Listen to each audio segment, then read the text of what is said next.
दायित्व दिया गया। मैं तो हिंदुस्तान के उत्तरांचल के इस छोटे से हिमाचल प्रदेश का एक छोटा सा प्राणी हूं। ज्ञान में मुझसे बहुत आगे यहां विद्वान बैठे हैं। मैं ज्योतिष का विद्यार्थी हूं, ज्योतिष में मेरी रुचि है। बंधुओं, ज्योतिष पर हमारे विद्वानों ने बहुत अपने विचार रखे, चर्चा की। ज्योतिष कब से है, ज्योतिष की क्या उपयोगिता है और ज्योतिष में भ्रांतियां क्यों हैं।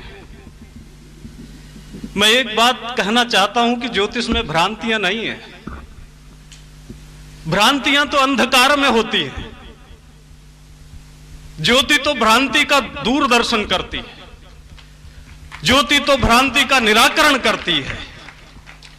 ज्योतिष भ्रांति पैदा करने के लिए नहीं है, भ्रांति का निवारण करने के लिए है। हमारे सामने दो ही रास्ते होते हैं चलने के लिए, या तो हम उजाले में चलें या अंधेरे में चलें। उजाले में चलने का नाम है ज्योतिष के साथ चलना और अंधेरे में चलने का नाम है ज्योतिष के बिना चलना। मैं ये नहीं कहता कि जो उजाले में चलता है वो हमेशा सफल ही होता है, और मैं ये भी नहीं कहता कि जो अंधेरे में चलता है वो हमेशा असफल ही होता है। लेकिन उजाले में चलने वाले की सफलता का अनुपात अधिक होता है। उजाले में चलने का मकसद ज्योतिष के साथ चलना है। सृष्टि की उत्पत्ति भारतीय मान्यता के अनुसार अज्ञान और माया के कारण हुई।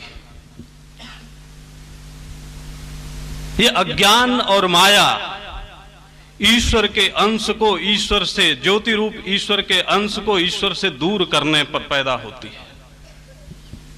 ये अंधकार रूप है, ईश्वर ज्योति रूप है। ईश्वर से उसका अंश जितना दूर जाएगा उतना अंधेरे में होगा, और जब अंधेरे में होगा तो अंधेरे में जाना और अंधेरे से वापस ज्योति में आना, ये केंद्राभिसारी और केंद्रापसारी दो रास्ते हैं। सेंट्रीपिटल एंड सेंट्रीफ्यूगल दो रास्ते हैं। अमेरिकी दर्शन इनको सेंट्रीपिटल एंड सेंट्रीफ्यूगल के नाम से जानता है। ईश्वर से निकला और पुनः ईश्वर में लौटने की यात्रा। इस यात्रा में जब अंधकार होता है तो बृहदारण्य को उपनिषद का ऋषि कहता है, तमसो मा ज्योतिर्गमय, मुझे इस अंधकार से उजाले की तरफ ले चलो। अंधेरे से उजाले की तरफ चलना है। बंधुओं, यह शास्त्र जब से सृष्टि पैदा हुई, जब से सृष्टि हुई तभी से यह शास्त्र है। इंसान ने आंख खोली तो देखा सूरज चमक रहा है, शाम को सूर्यास्त हुआ तो देखा आसमान में सितारे टिमटिमा रहे हैं। आखिर ये क्या है? इनका क्या असर हो सकता है हमारे जनजीवन पर? इसके बारे में विचार शुरू हुआ, मंथन शुरू हुआ, और उस मंथन ने नए आयाम गढ़े।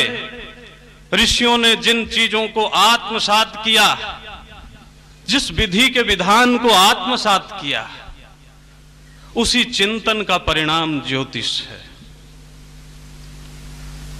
ज्योतिष, अभी आचार्य जी ने कहा कि एक वेदांग है। वेद के जो 6 अंग हैं, वेद का मतलब ज्ञान, ज्ञान तक पहुंचने के 6 रास्ते हैं।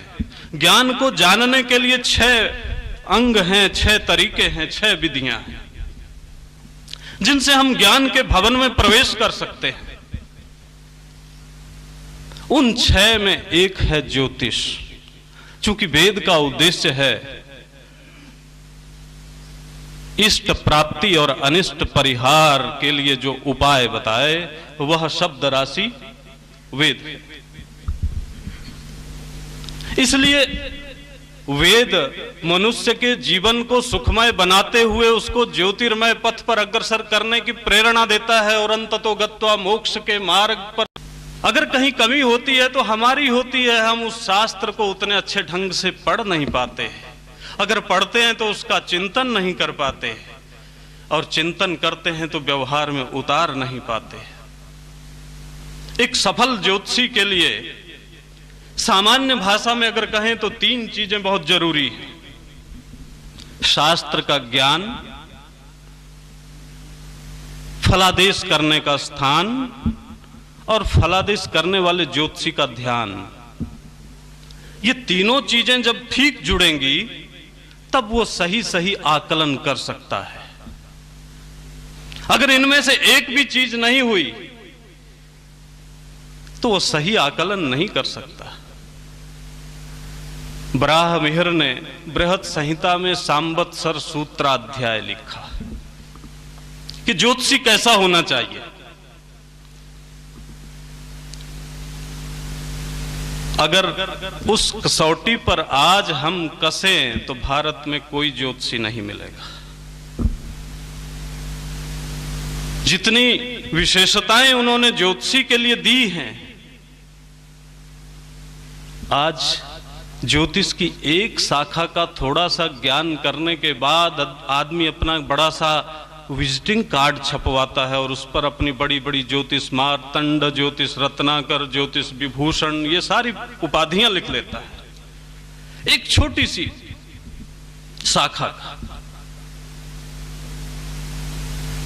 उसको प्रश्न कुंडली का विधान पता है, उसको मुहूर्त का ज्ञान पता है, उसको गणितीय प्रविधि का पता है, उसको जातक ग्रंथों का पता है, उसको संहितागत फलादेश की प्रक्रिया का पता है।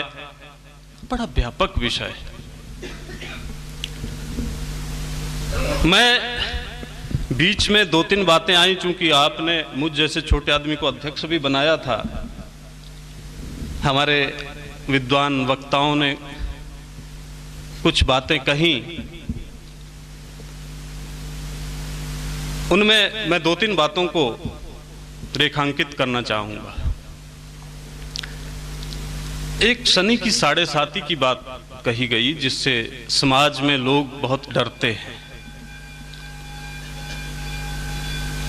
दूसरी एक बात यह भी आई कि नाम राशि की प्रधानता नहीं है। मैं ये स्पष्ट कर देना चाहता हूं कि नाम राशि की बहुत प्रधानता है, बहुत महत्व नाम राशि को है।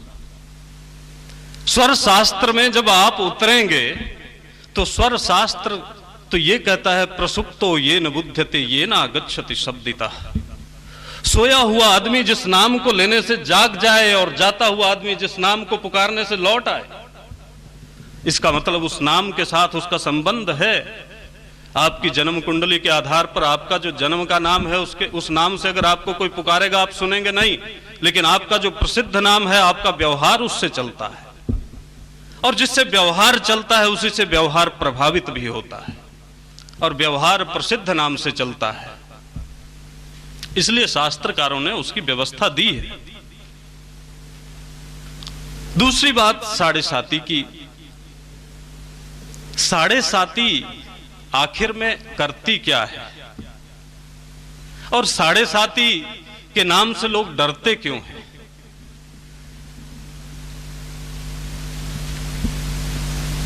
साढ़े साती तब शुरू होती है जब चंद्रमा के पिछले भाव में शनि गोचर में प्रवेश करते हैं। कितने अंश के अंतराल पर हो वो एक अलग प्रश्न है, लेकिन जिस भाव में किसी भी व्यक्ति की कुंडली में चंद्रमा स्थित है उससे पिछले भाव में जब शनि गोचर में प्रवेश करेगा तो हम कहेंगे कि 7.5 शुरू हो गई, क्योंकि शनि एक राशि में मध्यम मान से 2.5 वर्ष 2.5 years रहता है, और चंद्रमा से पिछली राशि में 2.5 साल, चंद्रमा वाली राशि में 2.5 साल, चंद्रमा से आगे वाली राशि में 2.5 साल, इन तीनों को जोड़ दीजिए तो इसका नाम है 7.5 साल, इसी का नाम है 7.5। लेकिन ये कष्टदायी क्यों होती है? हम कोई भी काम करते हैं, हमारे सामने हमेशा 2 ऑप्शन होते हैं। एक वो होता है जो हमारे भले के लिए हो, और एक वो होता है जो केवल इच्छा पूर्ति के लिए हो। जैसे भले के लिए है कि सुबह जल्दी उठें, व्यायाम करें, पढ़ें लिखें, संध्या वंदन करें, उपासना करें, साधना करें, आगे बढ़ें। हम रात को संकल्प लेते हैं कि सुबह हमको इतने बजे उठना है और घूमने जाना है, मॉर्निंग वॉक करना है, अपने को फिट रखना है, स्वस्थ रखना है। सुबह हुई, अंदर से आवाज आई कि उठिए, आपको उठना है, आगे बढ़ना है। फिर दूसरी आवाज आई कि नहीं, आज 1 घंटा और सो लो, कल से पक्का। तो ये पहली आवाज जो है, ये है बुद्धि की, जो जगाती है। बुद्धि की आवाज हमारे कल्याण के लिए होती है, और दूसरी आवाज है मन की, जो हमारी इच्छा के लिए है। अब एक साथ दोनों आवाजें आएंगी। हमने रात को तय किया है कि हम सुबह जल्दी उठेंगे और उठ करके ये काम करेंगे, लेकिन सुबह जब हुई तो ठंड अधिक थी, हमने सोचा 1 घंटा और सो लें, 1 घंटा और सो लें, कल से पक्का, आज का दिन। ऐसे जैसे किसी व्यक्ति को मिठाई खाने के लिए मना किया होता है डॉक्टर ने, और जब मिठाई उसके सामने आती, मिठाई उसको अत्यंत प्रिय, तो अंदर से आवाज आएगी कि नहीं खानी तेरे को। फिर दूसरी आवाज आती, नहीं अभी खा लो, बाद में टेबलेट एक फालतू ले लेंगे। तो पहली आवाज है बुद्धि की, जो बोलती है ऐसा मत करो या ऐसा करो, और दूसरी आवाज है मन की, वो बोलता है नहीं आज का दिन कर लो, कल मत करना। आवाजें दो और मानने वाला एक समय में एक ही मानेगा। बुद्धि की मानी तो बुद्धिमानी, मन की मानी तो मनमानी, मनमानी खड़ा करती है परेशानी। और मित्रों, किसी भी व्यक्ति को अगर ठीक से रहना है तो हमारे व्यवहार में आम सब लोग जिन्होंने ज्योतिष नहीं भी पढ़ा है, कोई शास्त्र नहीं भी पढ़ा है, वो भी जानते हैं कि व्यक्ति को सुख प्राप्त करने के लिए 2 चीजों का ठीक होना बड़ा जरूरी है, एक पेट का और दूसरा पड़ोस का। जिसका पेट और पड़ोस ये दोनों ठीक हो, वही सुख को भोग सकता है।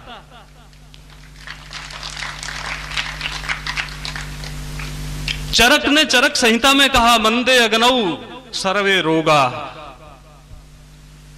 मंदाग्नि में सब रोग आते हैं। अब चंद्रमा चूंकि हमारा मन है, और चंद्रमा जहां बैठा है कुंडली में, उससे पिछले भाव में जब शनि आया तो चंद्रमा का पड़ोस खराब हुआ। फिर चंद्रमा वाली राशि के ऊपर से संक्रमण करता है, फिर चंद्रमा से अगले वाली राशि में संक्रमण करता है। तो जितने दिन अगली और पिछली राशि में पड़ोस में रहा, उतनी देर चंद्रमा को पीड़ित किया। तो चंद्रमा हमारा क्या है? विराट पुरुष के मन से चंद्र की उत्पत्ति मानी है। चंद्रमा मन सो जाता। चंद्रमा का हमारे मन से घनिष्ठ संबंध है। चंद्रमा हमारे मन का द्योतक है। इसलिए जब चंद्रमा के ऊपर से शनि का संक्रमण होता है, उतने दिन कुल मिलाकर के 7.5 साल के लगभग ये अवधि होती है। तो व्यक्ति उस वक्त जानकार होते हुए भी वो करता है जो मन कहता है, और मन जो कहता है उसके करने का नाम है मनमानी। और जब मनमानी होती है तो खड़ी होती है परेशानी। और फिर ऐसा व्यक्ति ज्योतिषी के पास जाता है कि महाराज मेरा समय बहुत खराब चल रहा है, कुछ उपाय बताइए। वैज्ञानिक रीति से इसको समझने की जरूरत है। आयुर्वेद ने जब स्वास्थ्य की चिंता की, स्वास्थ्य का चिंतन किया, तो उन्होंने आयुर्वेद के प्रयोजन को कहते हुए कहा, स्वस्थस्य स्वास्थ्य संरक्षणम आतुरस्य च विकार प्रशमनम प्रयोजनम चास्य। इस शास्त्र